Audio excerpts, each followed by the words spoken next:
ଯାତ୍ରା କାର୍ଯ୍ୟକ୍ରମରେ ଆପଣଙ୍କୁ ସ୍ୱାଗତ କରୁ। ଆସନ୍ତୁ ଆମେ ପାଳକ ପ୍ରେମାଶିଷ ସତମାଙ୍କ ଦ୍ୱାରା ଲିଖିତ ଆଜିର ଡିଭୋସନ ବିଷୟରେ ଚର୍ଚ୍ଚା କରିବା।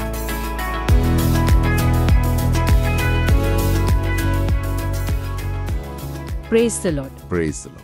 ଆଜି ଆମେ ଗୋଟେ ବହୁତ ଭଲ ବିଷୟରେ କଥା ହେବା। ପାଳକ ପ୍ରେମାଶିଷ ସତମାନଙ୍କର ଗୋଟେ ଲେଖା ଅଛି, ଆଲୋକ ବର୍ତ୍ତିକା ଈଶ୍ୱରଙ୍କ ପ୍ରେମ ବାଣ୍ଟନ୍ତୁ। ହଁ, ବହୁତ ସୁନ୍ଦର ଲେଖା। ଏଥିରେ ଆମେ ଟିକେ ଗଭୀରକୁ ଯିବା।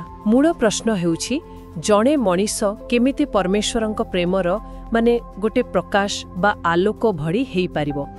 ଲେଖକ ଆରମ୍ଭ କରିଛନ୍ତି ମାର୍କ 4:21ରୁ। ସେଠି ଯୀଶୁ ପଚାରୁଛନ୍ତି, ଦୀପ କ'ଣ ମାଣ ତଳେ ବା ଖଟ ତଳେ ରଖାଯିବା ନିମନ୍ତେ ଅଣାଯାଏ? ନା ନା, ଦୀପରୁଖା ଉପରେ ରଖାଯିବା ନିମନ୍ତେ କି ତାହା ଅଣାଯାଏ ନାହିଁ। ତ ଏହାର ଅର୍ଥ କ'ଣ, ଏଇଟାକୁ ଟିକେ ବୁଝିବା। ହଁ, ଏ ଯୋଉ ଦୀପର ଉପମା, ଏଇଟା ବହୁତ ଶକ୍ତିଶାଳୀ। ଦୀପର କାମ ହେଲା ଆଲୁଅ ଦେବା।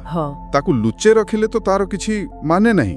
ଠିକ୍ ସେମିତି ଯୋଉମାନେ ପରମେଶ୍ୱରଙ୍କ ପ୍ରେମ ପାଇଛନ୍ତି, ଅନୁଭବ କରିଛନ୍ତି, ସେମାନଙ୍କୁ ସେଇ ପ୍ରେମକୁ ନିଜ ଭିତରେ ରଖିବା ପାଇଁ ନୁହେଁ, ବରଂ ବାଣ୍ଟିବା ପାଇଁ ହିଁ ଡକାଯାଇଛି।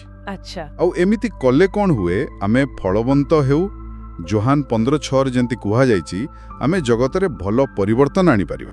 ଏଇ କଥାଟା ମୋତେ ସିଧା ଆଦ୍ୟ ବିଶ୍ୱାସୀମାନଙ୍କ ପାଖକୁ ନେଇଯାଉଛି।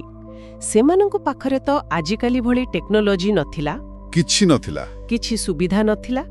ତଥାପି ସେମାନେ ଏତେ ଭଲ ଭାବରେ ସୁସମାଚାର କେମିତି ବାଣ୍ଟି ପାରିଲେ? କ'ଣ ଥିଲା ସେମାନଙ୍କ ପାଖରେ? ଦେଖନ୍ତୁ, ସେମାନଙ୍କ ସଫଳତାର ମୂଳ କାରଣଟା କୌଣସି ଟେକ୍ନିକ୍ କି ପ୍ରୋଗ୍ରାମ ନଥିଲା। ମୂଳ କଥା ଥିଲା ଖ୍ରୀଷ୍ଟଙ୍କ ପ୍ରେମର ଗୋଟେ ଗଭୀର ବ୍ୟକ୍ତିଗତ ଅନୁଭୂତି, ଯାହା ତାଙ୍କ ଜୀବନକୁ ପୁରା ବଦଳି ଦେଇଥିଲା। ଏଇ ପ୍ରେମ ତାଙ୍କୁ ଏମିତି ଭରି ଦେଇଥିଲା, ଯେମିତି ଏଫେସିୟସ୍ 3:19ରେ ଅଛି, ପରମେଶ୍ୱରଙ୍କ ସବୁ ପୂର୍ଣ୍ଣତାରେ ପରିପୂର୍ଣ୍ଣ ହେବ। ତ ତାଙ୍କ ଜୀବନଟା ହିଁ ଗୋଟେ ଜଳୁଥିବା ଦୀପ ଭଳି ହେଇଗଲା। ଏମିତି ନୁହେଁ ଯେ ସେମାନେ ଚେଷ୍ଟା କରି କରୁଥିଲେ, ସ୍ୱାଭାବିକ ଭାବେ ଏକଦମ ଭିତରର ପରିବର୍ତ୍ତନ ବାହାରକୁ ଦେଖାଯାଉଥିଲା। ଯୋହାନ 13:35ରେ ଯେମିତି କୁହାଯାଇଛି, ଲୋକେ ତାଙ୍କୁ ଦେଖି ଜାଣିପାରୁଥିଲେ। ହଁ, ଏଇଟା ବହୁତ ଭଲ କଥା। କାରଣ ଆଜିକାଲି ଦେଖିବାକୁ ଗଲେ ବେଳେବେଳେ ବହୁତ ଜୋର ଦିଆଯାଉଛି ନୂଆ ନୂଆ ପଦ୍ଧତି, କୌଶଳ, କାର୍ଯ୍ୟକ୍ରମ ଉପରେ। ହଁ, ସେସବୁ ବି ଅଛି। ହେଲେ ସେଥିରେ କ'ଣ ହେଉଛି ନା, ଲୋକଙ୍କ ଉପରେ ଗୋଟେ ଚାପ ପଡୁଛି, ଗୋଟେ ଦୋଷୀ ଭାବନା ଆସୁଛି ଯେ ଆମେ ବୋଧେ ଯଥେଷ୍ଟ କରୁନୁ। ସେଇଟା ଗୋଟେ ସମସ୍ୟା। କିନ୍ତୁ ଆଦ୍ୟ ବିଶ୍ୱାସୀମାନେ ତ ଏମିତି କରୁନଥିଲେ। ସେମାନେ କ'ଣ ତର୍କ କରିକି ଦୋଷ ଦେଇ ଲୋକଙ୍କୁ ଆଣୁଥିଲେ? ନା ନା, ସେମାନେ ବାଣ୍ଟୁଥିଲେ ଖ୍ରୀଷ୍ଟଙ୍କ ପ୍ରେମ। ସେହି ପ୍ରେମ ହିଁ ଲୋକଙ୍କ ହୃଦୟକୁ ଛୁଉଁଥିଲା।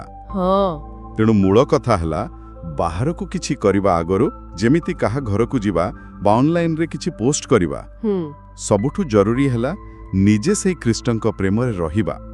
ପାଉଲ ବି ତ ସେୟା କହନ୍ତି, ଖ୍ରୀଷ୍ଟଙ୍କ ପ୍ରେମ ହିଁ ଆମକୁ ଚଲାଏ, ପ୍ରେରଣା ଦିଏ। ହଁ, ପ୍ରେରଣା ଦିଏ।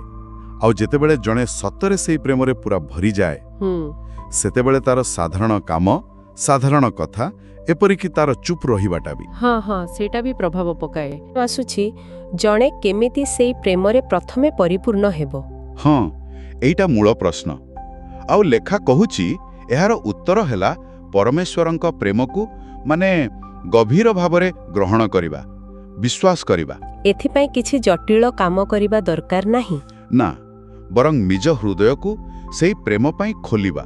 ଆଉ ଏଇଟା ହିଁ ତ ଆଜି ଦୁନିଆ ଖୋଜୁଛି।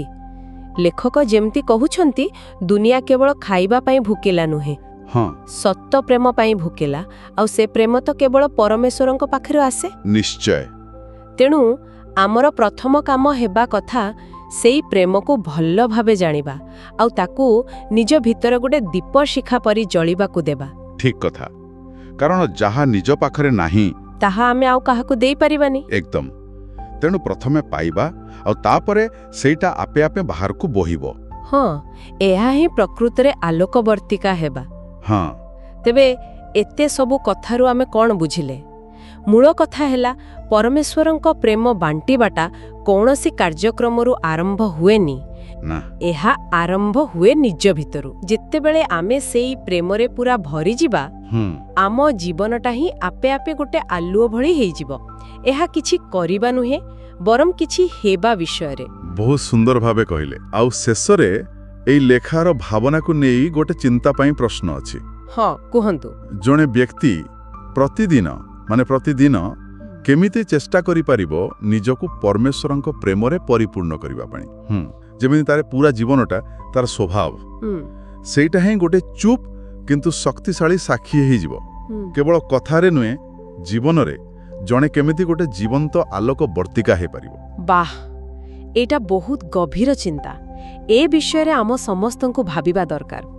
ଏତେ ସୁନ୍ଦର ଆଲୋଚନା ଆଉ ଏହି ଆତ୍ମିକ ଚିନ୍ତାଧାରା ପାଇଁ ପାଳକ ପ୍ରେମାଶିଷ ସତ୍ମନୁଙ୍କୁ ଆମର ବହୁତ ବହୁତ ଧନ୍ୟବାଦ। ନିଶ୍ଚୟ। ପ୍ରେଜ୍ ଦ ଲର୍ଡ। ପ୍ରେଜ୍ ଦ ଲର୍ଡ। ଆଜି ଆତ୍ମିକ ଯାତ୍ରା କାର୍ଯ୍ୟକ୍ରମରେ ଯୋଗ ଦେବା ପାଇଁ ଧନ୍ୟବାଦ, ଯେଉଁଠି ଆମେ ପ୍ରତିଦିନ ପରମେଶ୍ୱରଙ୍କ ବାକ୍ୟ ଆଲୋଚନା କରୁଅଛୁ। ଯଦି ଏହି କାର୍ଯ୍ୟକ୍ରମ ଆପଣଙ୍କୁ ଆଶୀର୍ବାଦ ଦେଇଅଛି, ତେବେ ଏହାକୁ ଆପଣ ଫ୍ୟାମିଲି ଆଉ ଫ୍ରେଣ୍ଡସ୍ ହ୍ୱାଟ୍ସଆପ୍ ଗ୍ରୁପରେ ସେୟାର କରନ୍ତୁ। ଆସନ୍ତାକାଲି ପୁଣି ଦେଖା ହେବା। ଧନ୍ୟବାଦ।